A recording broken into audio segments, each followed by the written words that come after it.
Assalamualaikum semua. Dalam video kali ini, saya akan buat review buku keluaran Sentap Press, buku Surat untuk Orang yang Putus Cinta, diterbitkan oleh Sentap Press Sendirian Berhad. Merupakan salah satu buku koleksi tarbiyah sentap seperti yang boleh dilihat di sini. Ditulis oleh Ustaz Adnin Roslan sendiri. Mempunyai sebanyak 11 bab ataupun 11 surat dalam satu buku ni. Buku ni bukan fiksi, non-fiction book. So, untuk sinopsisnya secara ringkas, buku ni dia banyak membahaskan tentang orang-orang muda, orang-orang yang sering mengejar cinta manusia, cinta dunia, untuk orang yang ingin berubah, ingin bertaubat tapi tidak tahu macam mana. Lepas tu ada juga cerita tentang jodoh, bercinta, cara yang betul, cara yang salah. Dan untuk orang-orang yang ingin terus istiqomah dalam berubah, dalam beribadah. Ada juga tentang kesan-kesan dosa terhadap diri kita, kesan taubat. Actually, ketika baca buku ni, banyak emosi, banyak perasaan bercampur baur yang saya dapat rasakan sewaktu membaca buku ni. Sebab buku ni penulis tu seolah-olah sedang bercerita dengan diri saya sendiri. So, salah satu ketika baca buku ni, sangat banyak terkena dengan diri sendiri. So, ada perasaan sedih, ada rasa kecewa yang membuatkan saya sedar dengan kesalahan saya dan buat saya rasa ingin berubah menjadi lebih baik. Banyak menyadarkan saya bahawa kita manusia ni terlalu ramai yang hanyut dalam dunia dengan fantasi dunia sehingga melupakan tujuan kehidupan kita yang sebenar. Dan salah satu perasaan lah yang sangat mempengaruhi diri saya sendiri adalah rasa insaf. Rasa insaf tu hadir sepanjang saya membaca buku ni. Gaya penulisan dalam buku ni adalah simple, santai, dan Ustaz Adnin Roslan menggunakan istilah kau dan aku. Saya rasa seperti penulis tu sedang bercakap berdepan dengan saya sendiri. Ya.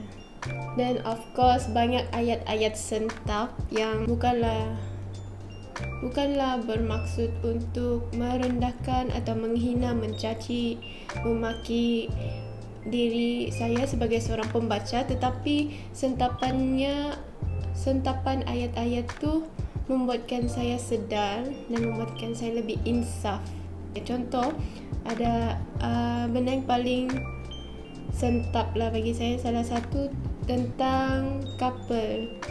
Dan ada part yang Ustaz Adnin Roslan tulis, kita boleh chatting dengan girlfriend ataupun boyfriend kita berjam-jam, tetapi kenapa kita tidak boleh baca Al-Quran walaupun sehelai muka surat sehari sebagai ibadah kepada Allah? Kenapa kita tidak boleh membaca Al-Quran ataupun kita boleh tertunggu-tunggu chat reply daripada girlfriend boyfriend kita, tapi kenapa kita tidak boleh tunggu waktu solat itu dan kita malah melambat-lambatkan lagi waktu solat tu?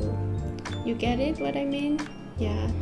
Lepas tu apa yang menarik juga tentang buku ni, Ustaz Adnin Roslan sendiri ada menyelitkan kisah-kisah Nabi dan mengaplikasikan kisah-kisah hidup Nabi ke dalam zaman moden ini. Contohnya seperti kisah perkahwinan Nabi Muhammad SAW dengan isterinya Sayyidatina Khadijah, di mana mereka berkahwin, bercinta tanpa couple. Walaupun penulis ini menyampaikan nasihat-nasihat dengan cara yang santai, tetapi setiap nasihat tu diperkukuhkan lagi dengan firman Allah dan juga hadis-hadis riwayat untuk lebih menjelaskan lagi firman tersebut.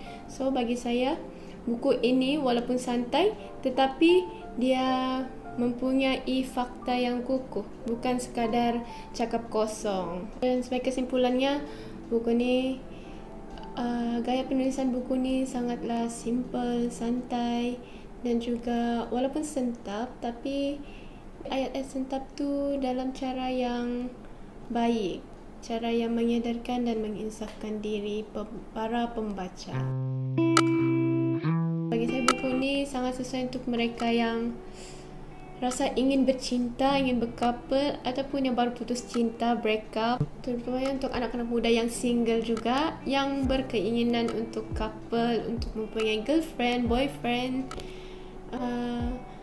Buku ni juga sesuai untuk mereka yang rasa mereka terlalu banyak berdosa dan tapi tidak tahu cara untuk berubah, ataupun ingin berubah tapi tidak tahu bagaimana untuk berubah dan bagaimana untuk istiqomah dalam berubah untuk menjadi lebih baik.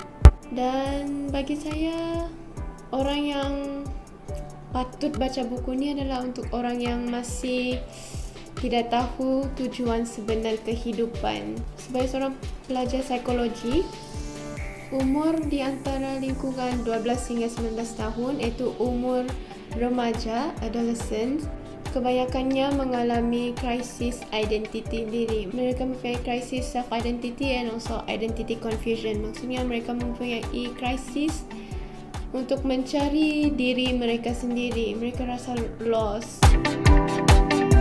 Kenapa saya kata buku ni special? Sebab buku ni memang sangat banyak mengubah kehidupan saya dan cara pemikiran saya terhadap dunia kehidupan pada masa kini. At first saya ingat buku ni buku fiksi tentang romance novel, sebab sejujurnya sebelum ni saya memang suka baca buku-buku love story sebabkan tajuk dia menarik. So I said why not cuba untuk beli. So saya pun cuba untuk beli buku ni.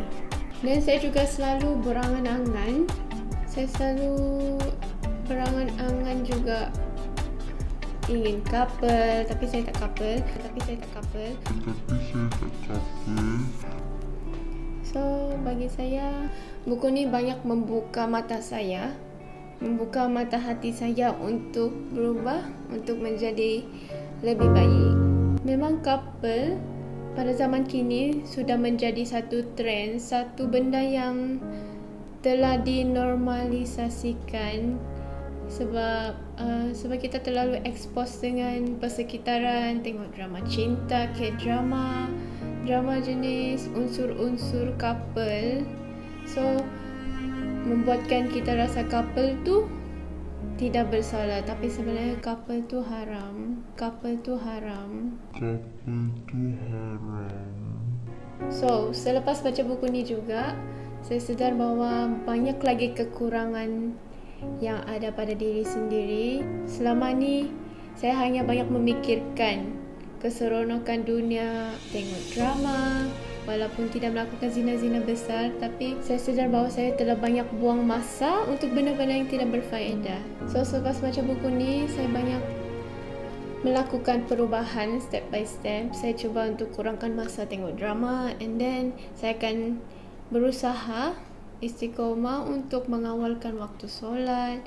Lepas tu cuba untuk membaca Al-Quran sekurang-kurangnya sehelai satu hari. Sebabkan buku ni lah saya rasa seperti pintu hati saya diketuk untuk menjadi lebih baik. Dan melalui buku ni juga saya lebih berminat untuk mengenali Islam, mengenali Allah dengan lebih mendalam. Saya mula suka dengan buku-buku tarbiyah, terutamanya keluaran tarbiyah sentap. Benda yang paling menyedihkan selepas baca buku ni adalah saya sedar bahawa ramai anak muda sekarang yang couple, ada juga kawan-kawan saya sendiri yang couple. Dan selepas baca buku ni saya sedar couple tu benda yang haram. So saya harap orang-orang sekitar saya juga sedar bahawa couple ni haram and cuba untuk berubah. Sebab zina-zina kecil ni lah yang kadang-kadang boleh affect diri kita, pembelajaran kita, kehidupan kita dan juga cara pemikiran kita. apa-apa pun. Setakat ni je review saya dan juga pengalaman peribadi saya selepas membaca buku ni, bagaimana buku ni sangat memainkan peranan dalam kehidupan saya yang sekarang. So, saya harap apa yang saya rasa ni, dari pengalaman saya ni, saya harap anda semua dapat membaca buku ni dan sama-sama kita berubah menjadi lebih baik.